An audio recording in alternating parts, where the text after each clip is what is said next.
Google मीटचं जुनं जसं यायचं त्यापेक्षा जरा वेगळं यायला लागलंय. तर तुम्हाला काही फरक कळत नाहीये?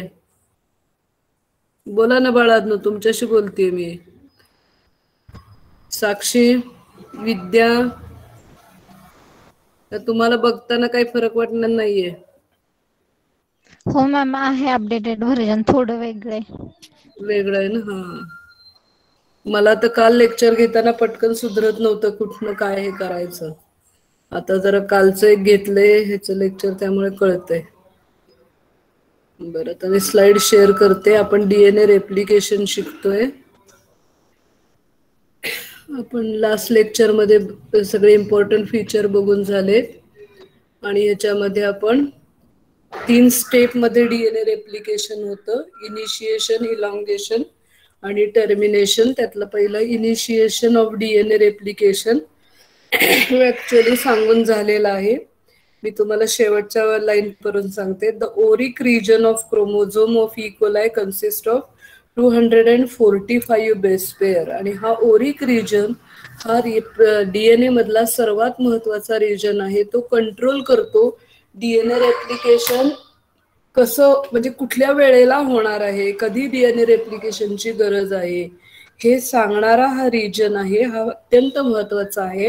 त्या इनिशिएशन बद्दल आपण माहिती बघूया. When the analysis of ORIC was done, it is found that it consists of two highly conserved sequence. Bacillus सटिलिसचा DNA घ्या, ई कोलायचा DNA घ्या, सुडोमोनसचा DNA घ्या. त्याच्यामधलं ओरिक रिजन जो आहे त्याचं समजा अनालिसिस केलं तर असं लक्षात येतं की त्याच्यामध्ये 2 वेगवेगळे सिक्वेन्सेस आहेत की जे कॉमन आहेत, कॉन्स्टंट आहेत, कॉन्झर्ड आहेत, म्हणजे रिपीटेडली आहेत ते. आणि ते कुठले आहेत तर त्याच्यामध्ये काही 13 बेस पेअर लॉंगचे 3 रिपीट्स आहेत. सेम तेच बेस पेअर्स असलेले 3 सिक्वेन्स, 3 रिपीट्स तिथे आहेत. ते एकमेकांना चिकटून आहेत, इथे दाखवले तुम्हाला. आणि 4 रिपीट आहेत. हे 9 बेस पेअर लॉंगचे 4 रिपीट्स, ते एकमेकापासून थोडे लांब लांब आहेत. तर हा जो रिजन आहे हा ओरिकचा रिजन आहे.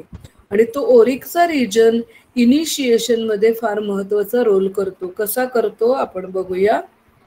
For the initiation of DNA replication, at least 9 different proteins and enzymes are taking part. या DNA रेप्लिकेशन मध्ये वेगवेगळे 9 प्रोटीन्स आणि एन्झाईम्स हे भाग घेतात. आता इनिशिएशन म्हणजे काय? Initiations means opening of double helical DNA at the origin and establishment of pre-priming complex for subsequent reaction.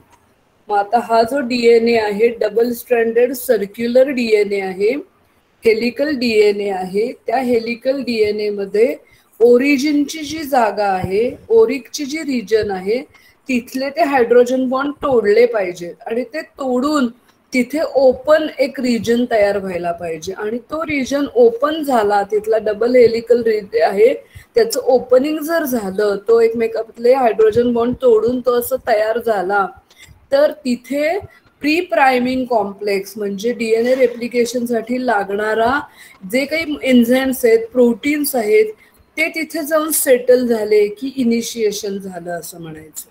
परत एकदा लक्ष द्या. DNA हा डबल स्ट्रँडेड सर्क्युलर, आपल्याला कळावं म्हणून आपण हेलिकल सध्या विसरून जाऊया.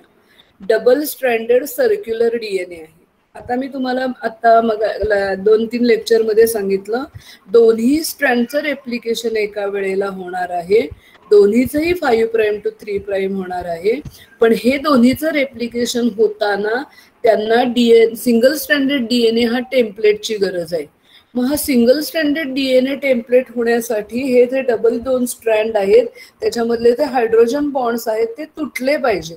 ते तुटून एकमेकापासून सेपरेट जर झाले तर ते तुटलेले जे DNA आहे ते तुटून सेपरेट झालेला जो DNA आहे त्याच्यामध्ये रेप्लिकेशनचे गरजेचे असणारे सर्व काही प्रोटीन एन्झाईम्स असतील, प्रोटीन आहेत, त्याला प्री प्रायमिंग कॉम्प्लेक्स म्हणतात. प्री म्हणजे प्रायमरी सिंथेसिस सुरू होण्यापूर्वीचा कॉम्प्लेक्स, तो तिथे जाऊन एस्टॅब्लिश होणं, या सगळ्या प्रोसिजरला इनिशिएशन म्हणायचं. मग काय काय होतं?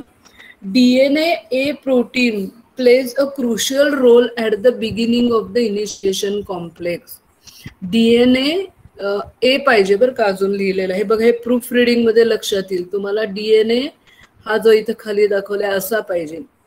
DNA A protein is a positive regulator for replication of binding of DNA at a special site of 9 base pair long or ORIC is called as DNA boxes. आता नीट आपण तोडून तोडून बघूया.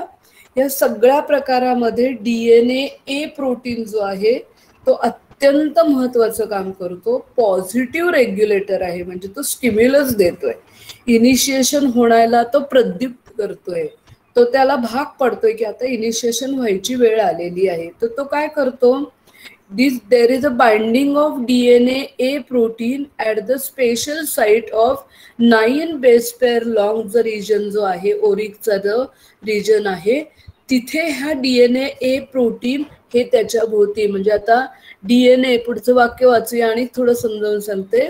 which are repeats of 9 base pair long. Now these 20 molecules of DNA A protein along with the 20 molecules of ATP हे काय आहे असं imagine करा. हा डीएनए ए चं प्रोटीन आहे, हा डीएनए ए प्रोटीन आहे, हा डीएनए ए प्रोटीन आहे. हे असे 20 डीएनए ए प्रोटीन. त्या 20 डीएनए ए प्रोटीन काय करतील, त्या 20 एटीपी मॉलिक्यूल बरोबर एकेका बरोबर एक एक फ्यूज होतील. आणि हे 20 डीएनए ए प्रोटीनचा जो कॉम्प्लेक्स आहे, डीएनए ए प्रोटीनचा जो बंडल तयार होईल, त्याच्या भोवती हा 9 बेस पेअर लॉंग असलेला जो रिजन आहे, 4 जे रिपीट्स आहेत ते त्याच्या भोवती वाउंड अराउंड, त्याच्या भोवती असं नाक कसा विळखा घालतो तसा ते त्याला विळखा घालतील. आणि हे विळखा घालताना जो डीएनए स्ट्रेट आहे त्याला बेंडिंग करावं लागेल, त्याला असं वाकवावं लागेल. आपल्याला एखाद्या बाळाला असं जवळ घ्यायचं झालं तर असे हात लांब धरून आपल्याला बाळाला जवळ घेता येणार नाही, आपले हात असे बेंड करून त्या बाळाभोवती टाकावे लागतील. मग तसं आहे हा डीएनए आहे, याला काय करायचं आहे, असा 20 मॉलिक्यूल भोवती त्याला त्याचं स्वतःचा विळखा हाताचा म्हणजे याचा डीएनएचा टाकायचं आहे. आणि त्यासाठी त्यांना बेंडिंगसाठी हिस्टोन लाईक प्रोटीन काम करतात. म्हणजे आता आपण इनिशिएशन बघताना ऑलरेडी आपण 2 प्रोटीनचा सहभाग बघितला, एक म्हणजे डीएनए ए प्रोटीन आणि त्याच्या बरोबरीने histone like protein from bending. आता एवढं कळलंय का बघा तुम्हाला. हा जो डबल हेलिकल डीएनए आहे त्याच्यामध्ये 3 बेसेस आहेत, 13 बेस पेअर लॉंग, ते एकमेकाच्या जवळ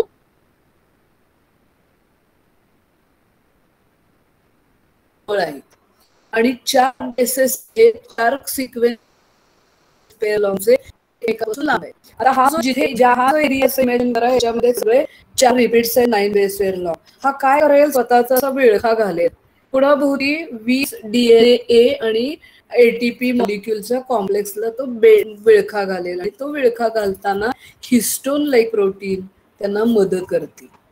आता डीएनए ए प्रोटीन देन मेल्ट्स और denature the DNA in the region of 3 repeats of 13 base pair long. आता हे जे आहे, हा इकडनं याने हाराचा विळखा घातल्यानंतर याच्या डाव्या हाताला इथे ह्या बाजूला 13 बेस पेअर लॉंगचा रिजन आहे. 4 रिपीट्स एकमेकांच्या शेजारी आहेत. आणि ह्या जो रिजन आहे 13 बेस पेअरचा लॉंगचा रिजन आहे, एटी रिच रिजन आहे. ए आणि टी याच्यामध्ये डबल बॉन्ड आहेत आणि त्यामुळे ऍज कम्पेअर टू 2 ची शक्ती कमी पडते. आणि ते नेहमी त्याच्या डाव्या हाताला left hand side boundary of the wrapped DNA. म्हणजे आता नीट लक्ष द्या, मला म्हणजे ब्लॅकबोर्ड असतात तर सांगणं सोपं झालं असतं. छोटी डायग्राम पुढे घेतलेली आहे पण मी जरा थोडं हाताच्या मदतीने समजावून सांगते तुम्हाला.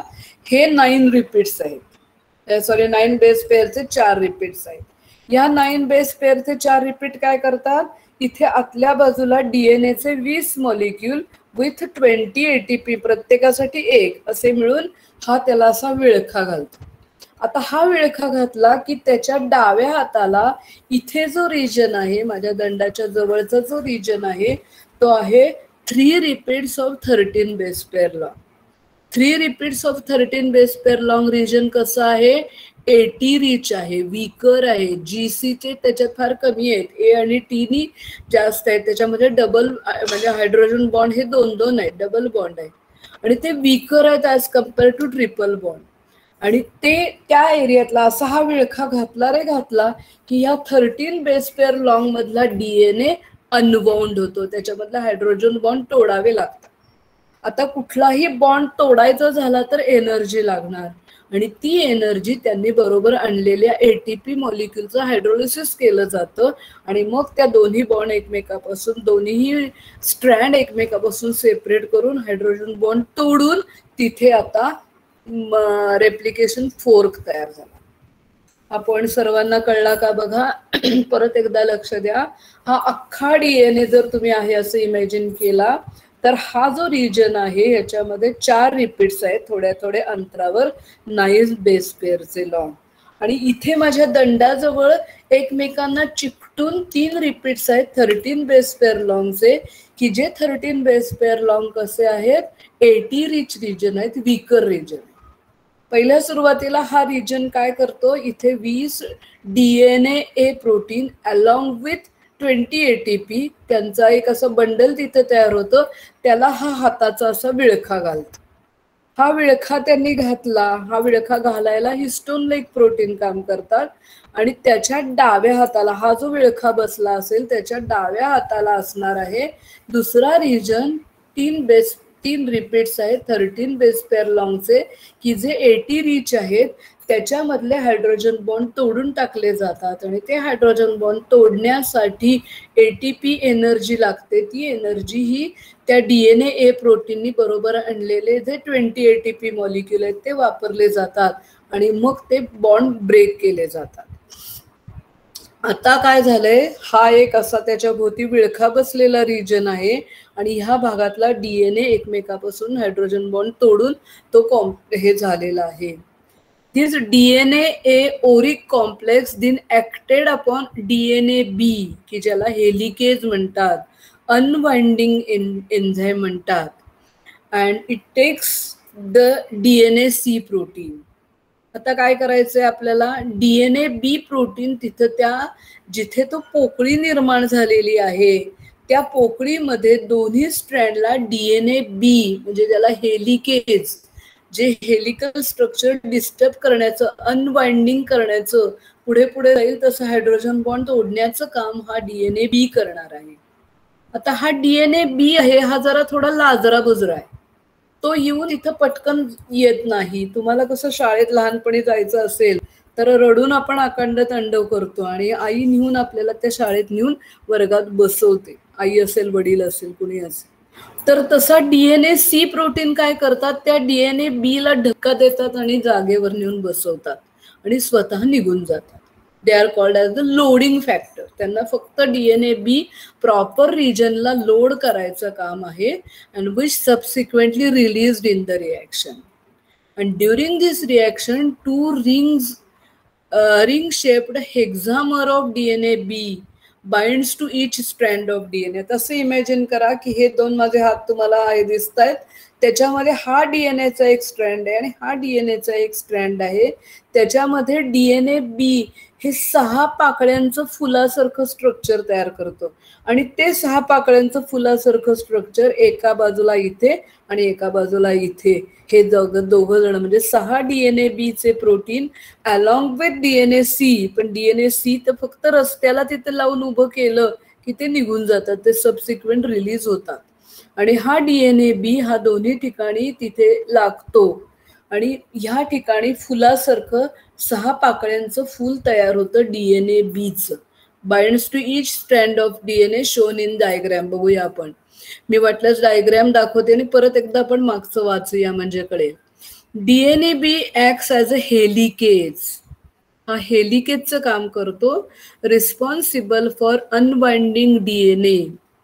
The strands of bidirectional to form a replication fork.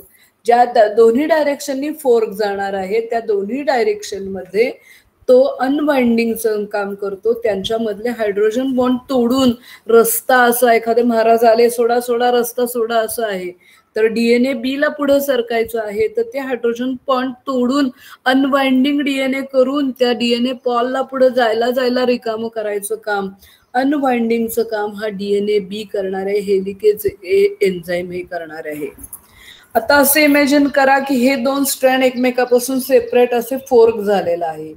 तर कधीही जेव्हा एखादा डीएनएचा स्ट्रँड सिंगल स्ट्रँडेड असेल तेव्हा त्याच्यावर नेहमी एक्झोन्यूक्लियोजेसची ऍक्टिव्हिटी होते आणि ती एक्झोन्यूक्लियोजेसची ऍक्टिव्हिटी होऊ नये म्हणून हा इमॅजिन करा हा सिंगल स्ट्रँडेड डीएनए आहे, त्याच्यावर लगेच एका एसएसबी प्रोटीन, त्याला सिंगल स्ट्रँडेड बाइंडिंग प्रोटीन म्हणतात, एसएसबी प्रोटीन हा त्याच्यावर त्याचं कोड देऊन टाकतो जेणेकरून आतला डीएनए वर ऍक्शन होऊ नये एक्झोन्यूक्लियोजेसची and prevent them from reannealing, that is त्याच्यावर ऍक्टिव्हिटी होऊ नये. आणि आता ह्याचे जर समजा हे दोन स्ट्रँड एकमेकापासून सेपरेट झालेले आहेत आणि ते तसेच ठेवले तर लगेच फेविकॉल का मजबूत जोड आहे तुटेगा नाही, लगेच एकमेकांशी शेक हँड करते आणि त्यामुळे हा एसएसबी काय करतो त्याला सगळ्याला दोन्हीवर असे कव्हर करतो.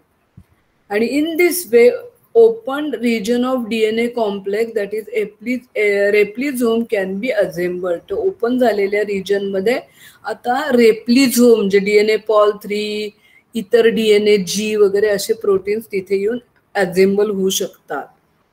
आता इथे बघा हा जो रिजन आहे याच्यात तुम्हाला दिसतोय का बघा, निळे निळे जे ठिपके दिलेले आहे हा 4 सिक्वेन्स आहेत 9 बेस पेअर लॉंग आणि हा आहे डीएनए बी प्रोटीन, सॉरी डीएनए ए प्रोटीन आहे अलॉंग विथ एटीपी मॉलिक्यूल. हे त्याच्या भोवती त्याला विळखा बसलाय आणि हा विळखा बसल्यावर हे आहेत 3 रिपीट्स ऑफ हे जे आहेत 13 बेस पेअर लॉंगचे 3 रिपीट्स आहेत. हा त्याचा जो विळखा आहे हा विळख्यामुळे नंतर काय केलं जातं, ह्या डीएनए जिथे हा जो 13 बेस पेअर लॉंगचा रिजन आहे 80 रिच रिजन आहे त्याच्यामधले हायड्रोजन बॉन्ड्स तोडले जातात. हायड्रोजन बॉन्ड्स ते तोडले की हा एसएसबी प्रोटीन आहे बघा, सिंगल स्ट्रँडेड बाइंडिंग प्रोटीन, हा जो डीएनएचा तुकडा रिकामा राहिला आहे त्या डीएनएच्या तुकड्याला काय करतात कव्हर करून टाकतात, नाहीतर ते एकमेकांशी परत हायड्रोजन बॉन्ड तोडतील, एक्झोन्यूक्लियसची ऍक्टिव्हिटी त्याच्यावर होऊ शकेल, त्यामुळे एसएसबी कव्हर करतो. आणि आता हा जो आहे हा डीएनए बी आणि डीएनए सी चा कॉम्प्लेक्स आहे, त्यातला सी चा कॉम्प्लेक्स निघून जातो, सी निघून जातो आणि हे डीएनए बी दोन्ही स्ट्रँडच्या बाजूला डीएनए बी म्हणजे हेलिकेज एन्झाईम आहे ते 6 मी म्हणलं 6 पाकळ्या आहेत तिथं, आता हे नीट नाहीये लेनिंजरच्या पुस्तकात बघितलं तर ह्याचेच हेक्झामर आहे तो आणि 6 पाकळ्यांचं फुल दोन्ही रिजनला बाइंड होतं आणि त्याचं काम आहे हेलिकेज म्हणजे अनवाइंडिंग करायचा डीएनए पॉल पुढे जाणार आहे, रस्ता द्या हायड्रोजन बॉन्ड तोडा असं करून डीएनए मोकळा करायचं काम हा करतो. हे समजलंय का बघा, ही डायग्राम कळली का बघा. आता हा पूर्ण डीएनए आपण असं उलगडून काढला असता, मी एक डायग्राम काढली होती, 13 बेस पेअर लॉंगचे 3 रिजन एकमेकाच्या शेजारी आणि 9 बेस पेअर लॉंगचे रिजन्स एकमेकापासून थोड्या अंतरावर आहेत. हा 245 बेसेसचा ओरिकचा रिजन आहे. ह्या ओरिक रिजन मध्ये हे कॉन्झर्ड सिक्वेन्स आहेत, हे सिक्वेन्स सगळीकडे सारखे आहेत, फिक्स आहेत, त्यामुळे ते इनिशिएशनचं काम करतात. इनिशिएशन होतं कसं तर पहिल्या सुरुवातीला परत एकदा मी मुद्दाम समजावून सांगते, 20 डीएनए ए चे protein along with 20 ATP molecule, हे काय हे मॉलिक्यूल असे सेंटरला ठेवले जातात आणि त्याच्या भोवती हा विळखा दिला जातो. कुठल्या रिजनचा विळखा दिलाय, 9 बेस पेअर लॉंग असलेल्या डीएनएचा विळखा दिला. आता डीएनए बेंड करायचा आहे, विळखा द्यायचा आहे म्हणून त्याला हिस्टोन लाईक प्रोटीन काम करतात आणि त्याचा विळखा बसतो.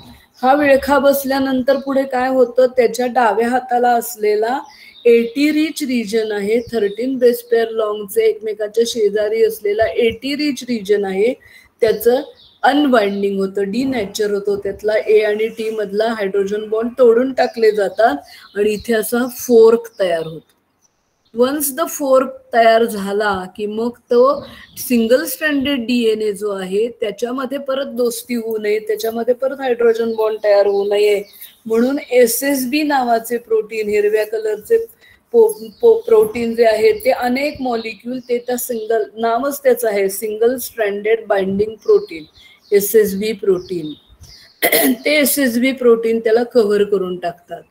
आणि नंतर सरते शेवटी DNA B आणि DNA C चा कॉम्प्लेक्स, त्यातला DNA C फक्त रस्त्याला तर DNA B ला लावतो आणि तो निघून जातो आणि त्याचे हेक्झामर 6 DNA B चे मॉलिक्यूल एकमेकांशी असेंबल होऊन अशी 6 पाकळीचं फूल तयार होतं आणि ते दोन्ही स्ट्रँडला बाइंड होतं. इथे पण दाखवलंय बघा, मुद्दाम 2 वेगळ्या डायग्राम घेतलेले आहेत. हा जो आहे हा आत DNA A विथ ATP आहे. हा इथे हा कॉम्प्लेक्स आहे, म्हणजे 13 बेस पेअर लॉंगचे 3 रिपीट्स आहेत. ते 13 ह्याच्या एनर्जी वापरून, ATP वापरून AT रिच रिजन जो आहे, विकर एरिया जो आहे, त्याच्यामधले हायड्रोजन बॉन्ड्स तोडून DNA सेपरेट केले गेले, 2 स्ट्रँड एकमेकापासून सेपरेट केले गेले.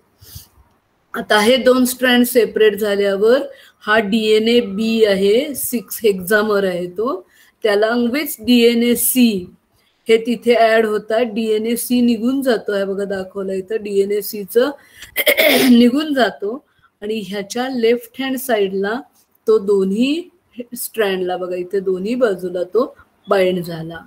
दिस इज द इनिशिएशन. सर्वांना इनिशिएशन समजलंय का बघा? शॉर्ट नोट विचारली नुसती इनिशिएशन तर आपल्याला लिहिता आली पाहिजे.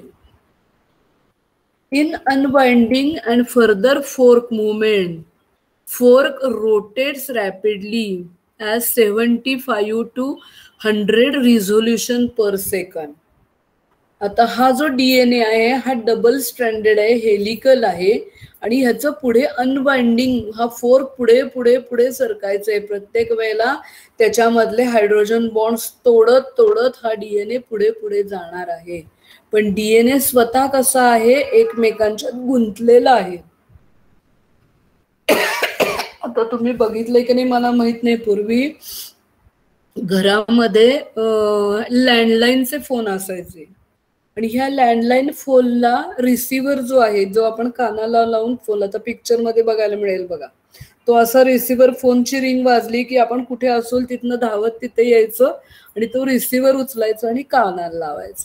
तो रिसिव्हर आपण कानाला लावताना त्याच्या खाली एक अशी चेन, म्हणजे ती साखळी होती, वायर होती, ती त्या बेन ह्याला जोडलेली असायची. ती कायम अशी गुंतायची, ती अशी स्प्रिंग सारखी होती आणि ती अशी ओढून तो आपल्याला आपल्या जवळ ओढून घेतला जागायचं. तसं आहे हा DNA बाइंडिंग झालेला आहे, रोटेट झालेला आहे त्या, आणि फोर्क जसा जसा पुढे सरकेल तसा त्याच्यामध्ये त्या फोर्क रोटेट व्हायला लागला की फोर्क रोटेट व्हायला लागतो, DNA हे व्हायला लागतं, सुपर कॉइल्स तयार व्हायला लागतात, सुपर ट्विस्टिंग त्याचं व्हायला लागतं. आणि ते जर जोपर्यंत ते गुंतलं तर त्याचं रॅपिड सेपरेशन जोवर होत नाही तोपर्यंत फोर्क पुढे सरकू शकत नाही, पुढे रेप्लिकेशन जाऊ शकत नाही. तुम्ही अजून, मी उदाहरण देते, बरेच वर्ष मी देते ते उदाहरण, पण गेले काही वर्षापर्यंतच्या नंतरच्या मुलांना माहितीच नाहीये, कारण तुम्ही कधी लोकरीचं काम केलेलं नाहीये. लोकरीचं कधी विणायचं काम केलंय का? आम्हाला शाळेमध्येच एक होता लोक, म्हणजे विणकाम असं एक धडा. तुम्ही आता स्किल कोर्सेस कसे करताय तसे आम्हाला शाळेतच सगळे स्किल कोर्सेस होतं. गायन होतं, वादन होतं, लोकर काम होतं, विणकाम होतं, भरतकाम होतं. तर त्याच्यामध्ये लोकरीचं विणकामाचा कोर्स असायचा आणि ती लोकर बाहेर आपल्याला विकत मिळते. ती लोकर घरी आणली तर ती आपल्याला एखाद्या कुठला तरी आत बेस, एखादा पुठ्ठा कापड घेऊन त्याच्याभोवती गुंडाळून ठेवायला लागायचं आणि मग तो गुंडा घेऊन लोकरीचं काम करायचं.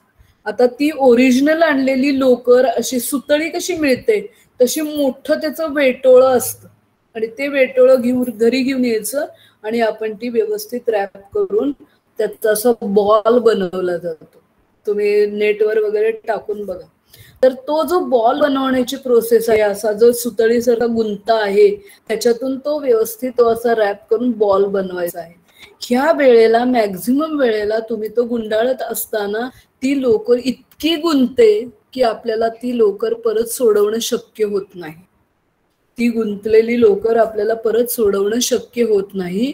त्यावेळेला आम्हाला लहानपणापासून शिकवलं, कात्री घ्यायची, कापायचं, परत एकदा ते लोकरी सोडवायची आणि ती जी 2 टोकं आहेत ती परत त्याची गाठ बांधून टाकायची. त्याला सेम हे फंक्शन इथे आहे. ज्यांनी लोकरीचं काम कधी लहानपणी केलं असेल त्याला हे नक्की समजेल. हा जो डीएनए जसं फोर्क पुढे पुढे जायला येईल तसा आजूबाजूला सगळीकडे काय आहे त्याचं वाइंडिंग झालेलं आणि फोर्क ह्या रोटेट होत जातो. 7 to 100 रिझोल्युशन, एका सेकंदात तो 75 ते 100 वेळेला असं गोल गोल फिरतो. आणि तो गोल गोल फिरला रे फिरला की त्याचा दुसरा अपोजिट एंड जो आहे त्याला काय होतं, सुपर ट्विस्ट तयार होतो, सुपर कॉइल्स तयार होतात. आणि त्यामुळे रॅपिड त्याचं 2 स्ट्रँडचं सेपरेशन होत नाही. Rapid separation of 2 strands of rope can leads to knotting or coiling the rope. त्यामुळे असं त्याच्या भोवती असं गुंता तयार होतो. It leads in impending the replication. त्यामुळे ती असा फोर्क तयार झाला, असा गुंता तयार झाला, सुपर कॉइल्स तयार झाले की ती इम्पेंडिंग म्हणजे थोडंसं पॉज घेतं, रेप्लिकेशन प्रोसेस फास्ट जाऊ शकत नाही. इफ नॉट रिमूव्ड, जर तो तिथला गुंता जर काढला गेला नाही तर रेप्लिकेशन पुढे सरकू शकत नाही. तो असा इम्पेंड होतो म्हणजे थोडा वेळ पॉज घेऊन थांबतो. Here the topoisomerases plays very important role. Topoisomerase नावाचं एन्झाईम फार महत्वाचं काम करतं. It has a nicking and sealing ability. मग असे मी तुम्हाला सांगितलं ती लोकर जी गुंते ती जर गुंता निघाला नाही तर कट करणं आणि ती एक गाठ बांधणं याशिवाय पर्याय राहत नाही. तसंच त्या बॅक्टेरियल सेलकडे सुद्धा ती प्रॉपर्टी आहे कात्रीची. ती काय करते, टोपोआयसोमरेज नावाचे एन्झाईम आहे, तो निकिंग म्हणजे कट करणं आणि सील करणं ही त्याची दोन्ही कपॅसिटी आहे. It can change the structure of DNA by transient breaking one strand. त्याच्यामध्ये त्या स्ट्रँडमध्ये ब्रेक केला जातो and then allow the second strand. आता असं इमॅजिन करा, हे 2 स्ट्रँड आहेत ते इतके गुंतून बसलेले आहेत एकमेकांच्या, तर काय केलं जातं, एका कुठल्या तरी स्ट्रँडवर कट दिला जातो आणि त्याच्या भोवती दुसरा स्ट्रँड रोटेट केला जातो कट घेतलेला आणि त्यामुळे तो गुंता सुटतो, सुपर ट्विस्टिंग रिलॅक्स होतो.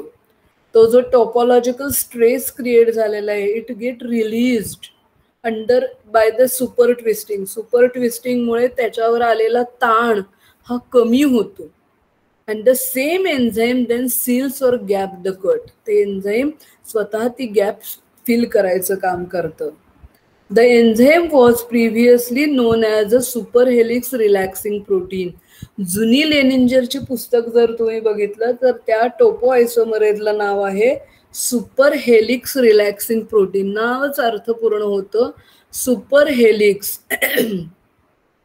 म्हणजे सुपर हेलिक्स म्हणजे जे हे झालेलं आहे, खूप ट्विस्टिंग झालेलं आहे, सुपर हेलिकल स्ट्रक्चर झालेलं आहे, सुपर कॉइल्स तयार झालेलं आहे, ते रिलॅक्स करणारं प्रोटीन, रिलॅक्सिंग प्रोटीन.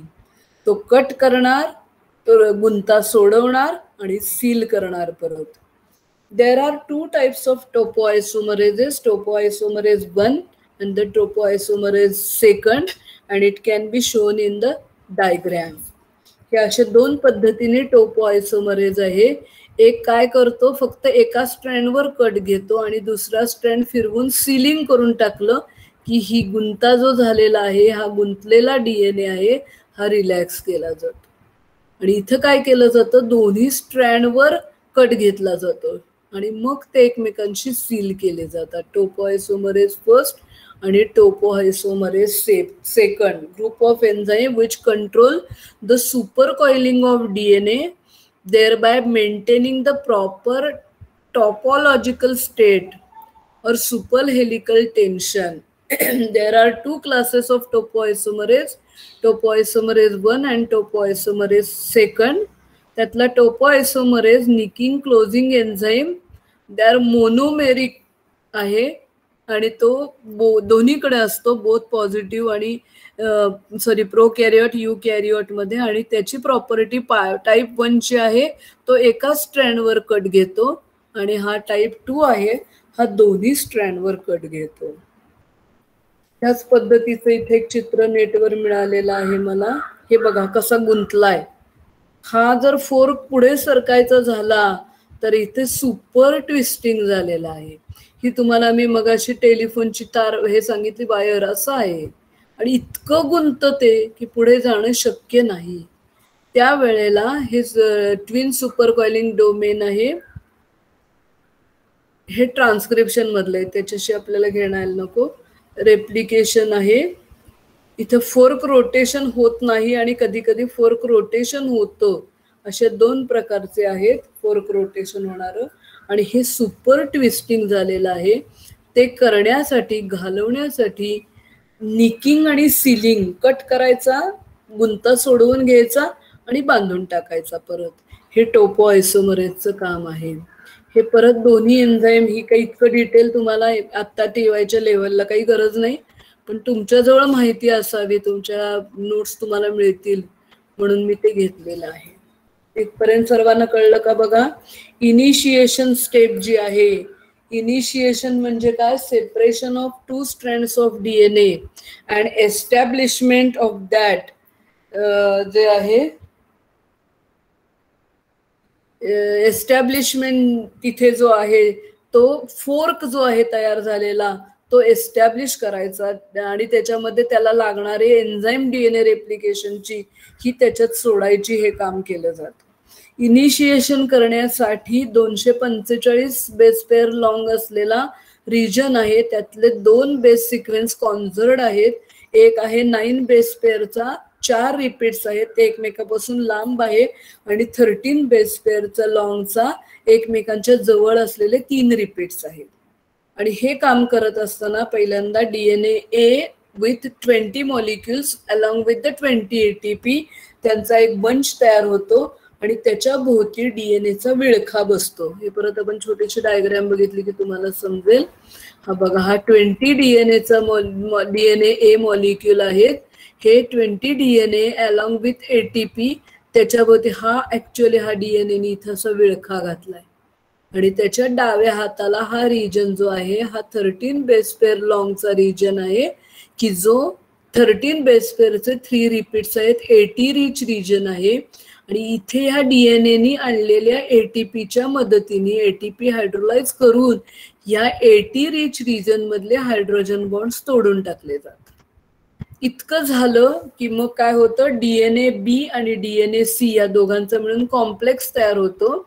आणि हा DNA B DNA C चा जो हेक्झामेरिक कॉम्प्लेक्स 6 मॉलिक्युल्स आहेत ते कॉम्प्लेक्स तयार झाला की DNA C निघून जातो, 6च्या 6 DNA बाहेर पडतात.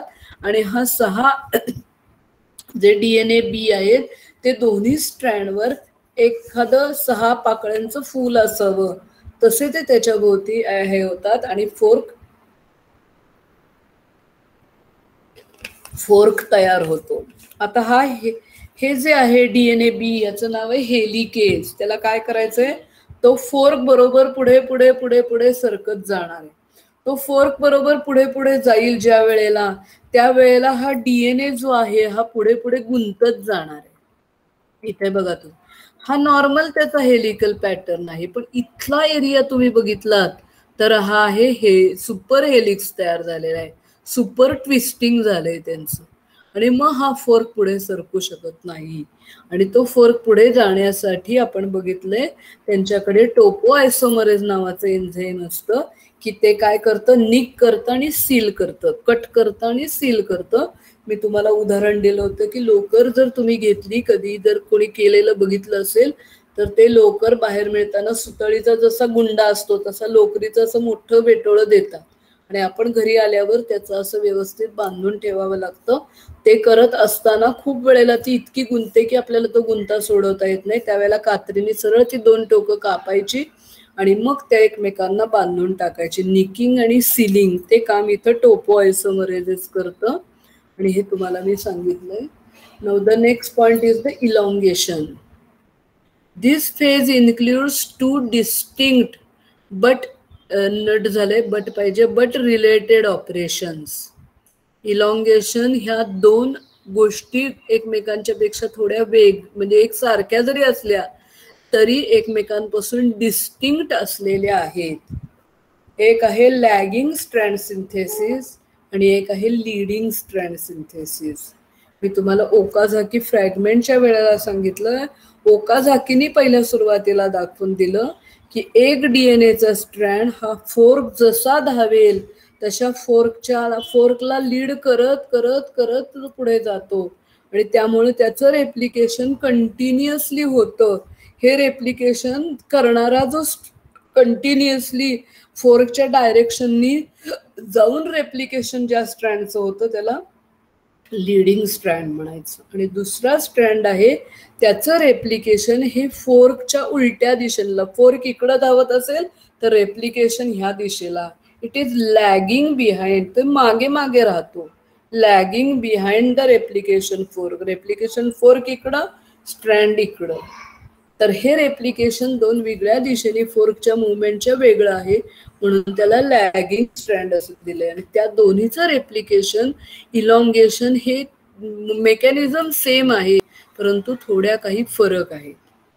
But along with it following 3 steps are occurring continuously common for both strand. दोन्ही प्रकारच्या स्ट्रँडचं रेप्लिकेशन करताना ह्या 3 गोष्टी 110% होतातच.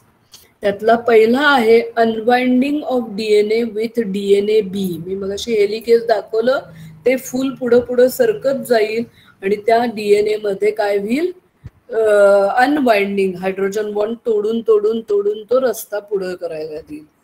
दुसरं मगाशी सांगितलं टोपोलॉजिकल स्ट्रेस येईल, twisting wheel, super twisting wheel, super helical DNA wheel. तो स्ट्रेस रिलीज करण्यासाठी टोपो आयसोमरेज, त्याला काही पुस्तकामध्ये डीएनए गायरेज म्हणतात, ते तो काम करेल, निकिंग सिलिंगनी रिलॅक्स करेल. आणि तिसरं, जिथे डीएनए स्ट्रँड सेपरेट एकमेकांमध्ये होतील तिथे तिथे SSB protein, single stranded binding protein, हे त्याच्यावर कव्हर करतील. And once the fork is formed, both process they are sharply different from each other. त्या दोन्हीचं कसं होतं आपण हे नेक्स्ट लेक्चरला बघूया. थोडंसं मला असं ऑनलाईन शिकवायला थोडंसं जड जातंय. तुम्हाला कसं वाटतंय काय बघा. मगाशी बरे अजून एक 4-5 जण होती, ते सोडून गेले. गेल्या लेक्चरला 40 जण होती, आता 31 वर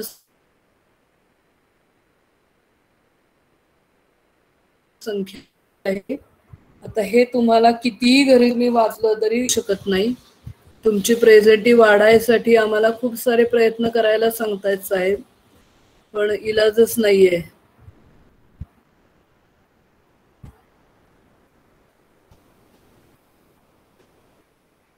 थोडंसं अवघड आहे म्हणजे समजायला, तरी मी मॅक्झिमम प्रयत्न करते माझ्याकडून की तुम्हाला समजावं म्हणून.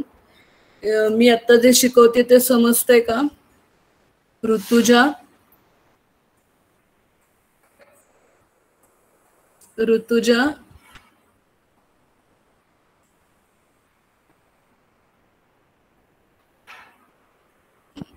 निकिता, हा बोल ऋतुजा. मी आता जे सांगितलं काय कळलं का? हा मॅम समजलं. Nikita? Yes miss. Nikita Jadhav? Yes miss, समजते. समजते का? हो. मृणाल आलायस का रे? बरं आहे का मृणाल? हा आलोय मॅडम, आहे लेक्चर मध्ये. मी लेक्चरला तू आलेला बघितला, पण बरं आहे का तुला? हो आता टेस्ट निगेटिव्ह. काय म्हणला? आता ठणठणीत आहे, म्हणजे असं काही त्रास नाही, काय नाही. अंजली? Hello ma'am. हा, कळतंय का शिकवलेलं? कारण एरवी वर्गात शिकवणं वेगळं आहे. ह्या गोष्टी डायग्राम जर काढून बघितल्या तरी मॅक्झिमम प्रयत्न चाललाय माझा तुम्हाला समजावं सांगायचा. बघा कळत असलं तर. आणि मगाशी मी एक 2-3 सूचना दिली आहेत, आठवत आहेत का बघा.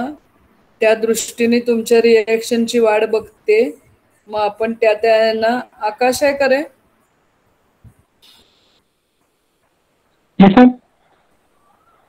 आहे मॅम आकाश.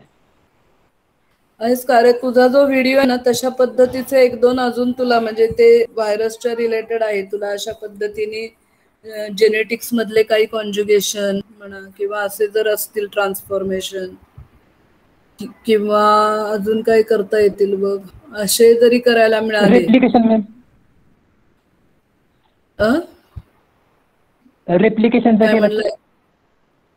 चालेल की रेप्लिकेशन केलंच तरी चालेल, किंवा बाकीच्या कोणाला अशा मी हिंट देते, किंवा रायझोबियमचं जे आहे नोड्यूल फॉर्मेशन त्याचं हे, किंवा तुम्हाला जे काही सोपं वाटेल त्या पद्धतीने केलं तरी चालेल. 1-2-4 आपल्याला अजून जर मिळाले तर आपल्याला लोड करायला मदत होईल. हा ओके मॅम, ट्राय करतो. हा ट्राय करा. आणि दुसरं म्हणजे आम्ही तयार केलेल्या गोष्टी एक्सप्लेन करायसाठी सुद्धा माणसं पाहिजे आहे. तर इच्छुकांनी नावं द्या, नाहीतर मग आम्ही म्हणजे आमच्या ह्याच्यावर ठरवतो की आता गेल्या वर्षी तुम्हाला ज्यांनी ज्यांनी शिकवलंय ते सांगतील की हा चांगला आहे, ही मुलगी चांगली आहे, त्यांना आम्ही सांगणार. आणि तुम्हाला आम्ही सगळ्यांना हे लिहून देणार आणि ट्रायल घेणार आपण आधी, आणि मग व्हिडिओ तयार करायचा. त्यामुळे त्याची काळजी करू नका. फक्त तुमची तयारी पाहिजे की आपल्याला रोजचे 1 तास 1.5 तास घालवावा. 2-3 दिवसाचाच प्रश्न आहे, तसं करावं लागेल. ज्याला इच्छुक आहे त्यांनी नावं तुमच्या ग्रुपवर टाका. चालतंय. तर वेळ संपत आली आहे. हे शेवटचं लेक्चर आहे का तुमचं? हो मॅम, लास्ट लेक्चर आहे. हा लास्ट लेक्चर आहे. ठीक आहे, थांबते मी.